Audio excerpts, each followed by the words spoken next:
comando geral veio até aqui no escritório do doutor Vinícius, ele que é advogado do senhor que teve o acidente com o Zeca. Ele falou mais sobre nessa reportagem como é que foi o acidente. Ele narra que no dia dos fatos ele estava vindo no sentido do Dermate para o centro da cidade e foi cruzar a Avenida Salomé Rodrigues. E ele fez a manobra em tese normal, né? Ele passou na lateral do Lava Jato do Pepino, parou na esquina, viu que não vinha ninguém, ele atravessou, parou no canteiro central. Acho que é a manobra que quase todo mundo faz. Ele fala que olhou para a direita de quem vem do rumo do Nilo, de quem vem da Prontovete, e não viu ninguém. E como ele estava numa caminhonete antiga, uma caminhonete a diesel, ela é lenta. Até que ela desenvolveu a velocidade para atravessar, foi na hora que ele escutou a pancada, já quase na outra rua, né? Então o que ele disse? Que ele não viu nenhuma motocicleta e que foi realmente um acidente, uma fatalidade, né? E diante daquele acontecido, ele disse que ficou assustado quando ele viu que era um motociclista e ficou com medo de chegar algum outro motociclista e ter alguma represália contra ele. E ele ficou muito assustado, ele fugiu, saiu do local. Mas não que ele tenha atropelado o rapaz propositalmente, não que ele tenha tido alguma coisa contra o rapaz. Foi um acidente, uma fatalidade. Ele estava só, ele estava acompanhado com alguém, ele falou alguma coisa sobre o senhor que estava bêbado, ele falou alguma coisa sobre isso? Ele estava sozinho, ele estava indo justamente para a casa dele. Ele me disse ser um senhor, e eu acredito nele, evangélico, ele não bebe, ele não faz uso de entorpecente, era cedo da noite. Ele realmente disse que quando ele parou no canteiro central e olhou para a direita, ele não avistou nenhuma motocicleta. Nisso ele olha para frente, a caminhonete é lenta, até que ele atravessou a pista, a motociclista veio e bateu nele.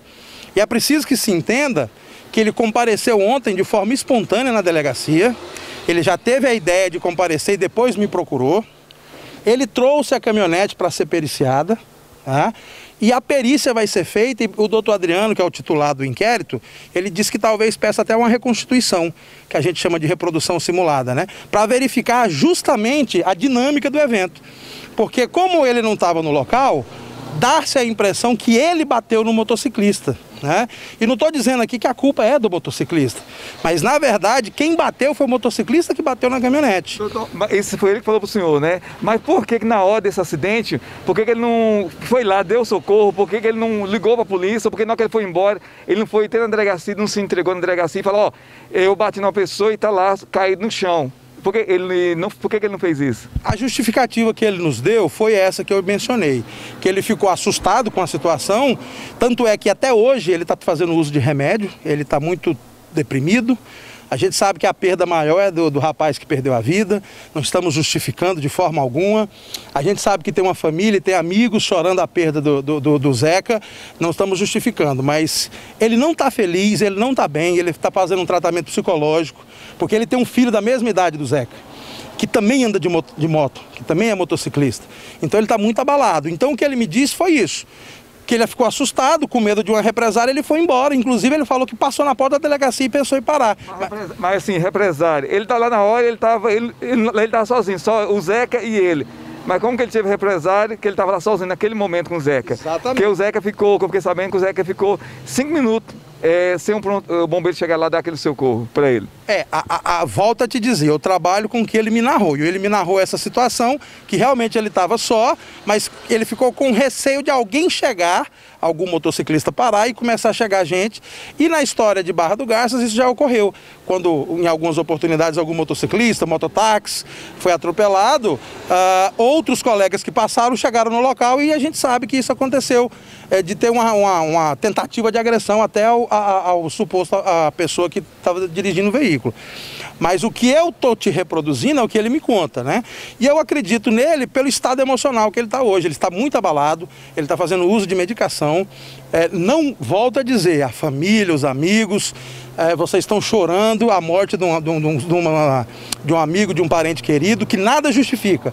Mas o meu cliente está muito abalado com essa situação também. E você tem razão, o questionamento é esse. Por que não parou? Por que não deu socorro? Quem já passou por um acidente vai poder dizer isso melhor que a gente. Ele ficou assustado também. Ele também ficou assustado.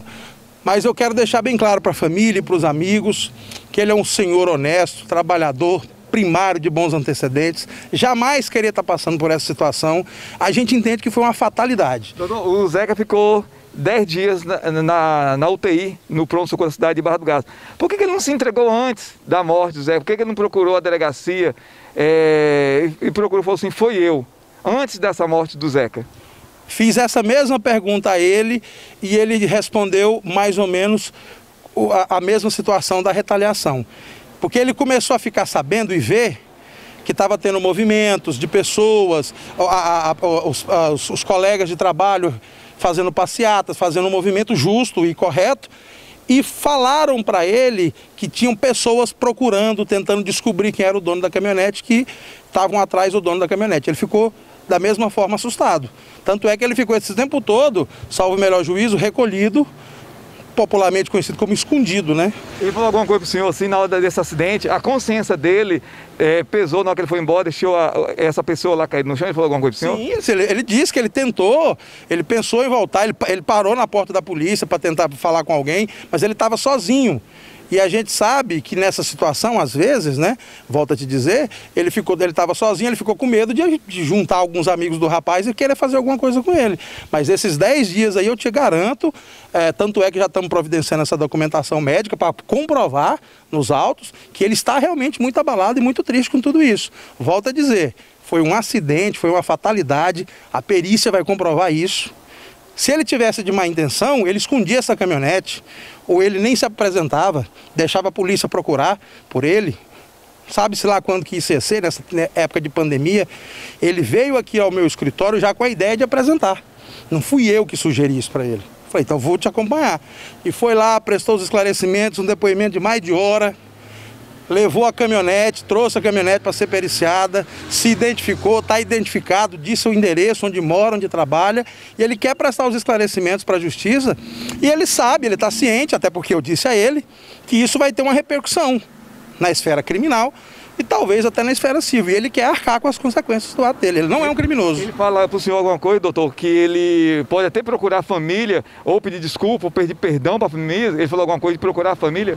Sim, ele a todo momento ele diz, eu quero falar com eles, e eu que disse, falei, calma, vamos esperar um pouco mais, que está todo mundo, né, abalado, está todo mundo nervoso. Não existem palavras nesse momento que acalme o coração de uma mãe, de um pai, de um amigo, diante da perda, né? Então eu sugeri a ele que a gente espere mais um pouco, mas ele tem essa intenção, como eu disse, ele tem um filho da mesma idade do Zeca. Ele tem um filho da mesma idade que anda de moto, que estava com ele ontem. E quando ele veio aqui no escritório, que me contratou, que a gente conversou, ele chorava o tempo inteiro. Vê-se que ele está realmente abalado e vai assumir a responsabilidade que ele tiver que assumir. Ele falou alguma coisa pro senhor que viu na televisão, nas redes sociais, os amigos, a família pedindo por justiça, ele falou alguma coisa pro senhor? Sim, e foi o fato que levou a ele a ter esse medo. Esse clamor por justiça, esse clamor de querer saber quem é normal e é natural. Eu, no lugar da família, estaria fazendo a mesma coisa. Só que isso, de uma certa forma, o assustou. Ele ficou assustado, amedrontado com essa situação. E por coincidência, no dia de ontem, tinha uma passeata, né, marcada à noite lá no Porto do Gaspar. E parece-me que deu muita gente nessa passeata. Mais do que eu não engano, deu mais de 400 pessoas. Então vamos imaginar aí, legítimo o movimento, perfeito, dentro da ordem, dentro da urbanidade, mas são 400 pessoas chorando a morte de um amigo querido. Pode-se imaginar que isso poderia se descambar para uma outra situação de violência com relação a ele, né? Então, para se preservar e preservar a integridade física dele, ele ficou afastado. Hoje ele tem quantos anos, doutor? E o senhor pode dizer para a gente, que eu perguntei para o delegado e pergunto também para o advogado dele, ele tem quantos anos hoje e o nome dele? Infelizmente, o inquérito ele tramita no que a gente chama de segredo de justiça, né? Para preservar a integridade física dele. Mas é um senhor de 50 e poucos anos, morador de Barra do Garças, tem emprego fixo, trabalha na mesma empresa há mais de 20 anos, mora aqui, residência fixa, família constituída, os filhos, a mulher, todo mundo na cidade. No momento oportuno, vocês vão ficar sabendo o nome dele, mas assim, é um cidadão acima de qualquer suspeita, pai de família, homem honrado, que quer prestar seus esclarecimentos e responder pelos seus atos. Doutor, obrigado pela entrevista, eu estou recebendo a gente aqui no seu escritório. Obrigado, querida. A gente está sempre à disposição da Barra Band, à sua disposição, Neném. A gente tem um compromisso, antes de mais nada, com a justiça. O trabalho do advogado, nesse instante, não é defender o certo e o errado. É defender um processo justo, um inquérito justo, é defender os direitos do seu constituinte. E o meu constituinte praticou um ato que em tese parece que é criminoso e ele vai responder por isso. E ele tem direito a ter uma defesa. A gente se solidariza com a família, com os amigos. Leve, eu sei que você é amigo pessoal do Zeca e da família. Leve um abraço desse advogado, leve um abraço da minha equipe, à família. Nesse momento de pandemia, eu que estava infelizmente, fui acometido pelo Covid, fiquei 12 dias no hospital, eu vi cerca de 8 pessoas morrerem. E é muito ruim, é muito triste você perder um ente querido, eu já perdi. E tenha certeza, o meu cliente e eu, em momento algum, vamos manchar a honra e a imagem do Zeca. Ele era um menino bom, honesto, trabalhador, e a gente está aqui para defender os interesses e os direitos do cliente. Doutor, outra pergunta. Foi ele ou não que estava dirigindo na hora? Excelente pergunta, né? Veja bem, em momento algum ele nega que foi ele. Ele confirma, ele foi ouvido na delegacia, confessou que estava na caminhonete, confessou que foi ele que estava dirigindo o veículo, estava sozinho, não estava bêbado, não estava alcoolizado, não tinha feito uso de entorpecente, até porque ele não usa. Ele é habilitado, habilitação dentro do prazo de validade, a caminhonete dele dentro da legalidade, documento pago, não tem nada de irregular. E ele confirmou, não fui eu fiz a manobra, não o vi, ele disse isso, não o vi. E ele, quando eu assustei, só foi a pancada. A pancada foi tão forte que quebrou a tampa da caminhonete, do capô, do motor. Rachou o reservatório que vazou o óleo do câmbio. Tanto que a pancada foi forte. Ele fala que foi ele.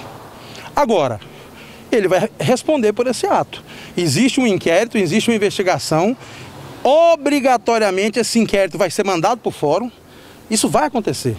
E lá no fórum o promotor vai decidir se acusa ele ou não. E se acusar ele, por qual crime ele vai ser acusado. E ele vai ter o direito de se defender. O que é que a gente tem que entender? Que existem algumas pessoas que praticam condutas criminosas que negam o fato. A gente chama negativa de autoria, né? Não foi eu, não estava no local, não tem filmar. Ele poderia ter usado desse expediente. Não foi eu, ninguém viu, não tem foto, não tem filmagem. Ele fala, não, doutor, fui eu. E volta a dizer, ele quis ir na delegacia, ele já chegou aqui no meu escritório ontem com essa decisão. Não fui eu que convenci ele aí. Eu só fui para acompanhar, para resguardar os direitos dele. Foi ele realmente, ele estava no local, ele estava dirigindo, infelizmente foi ele, né? E houve esse acidente aí. E agora? A polícia vai apurar. Já deve até ter sido feita a perícia no veículo. O doutor Adriano me disse que estava atrás de câmeras de segurança na rua, para ver se tem alguma imagem. E provavelmente ele vai pedir chama reprodução simulada dos fatos, que a gente conhece popularmente como reconstituição. Para chegar realmente na dinâmica, como é que esse acidente aconteceu? A responsabilidade é de quem? Porque se a responsabilidade for do meu cliente, ele vai arcar com ela. Ele vai ser processado, a gente vai defender. Agora, pode ser que a responsabilidade não seja dele, seja da via que estava mal iluminada, seja dos veículos, né? Mas ele está pronto para responder por esse ato. Pois é. Falei com o doutor Vinícius aí, ele que é advogado do senhor que todo esse acidente aí que veio causar com a morte do Zeca, da cidade de Pontal do Araguaia. A imagem é dele, do meu amigo Rodrigo Nunes, neném da UEFA, para o Comando Geral.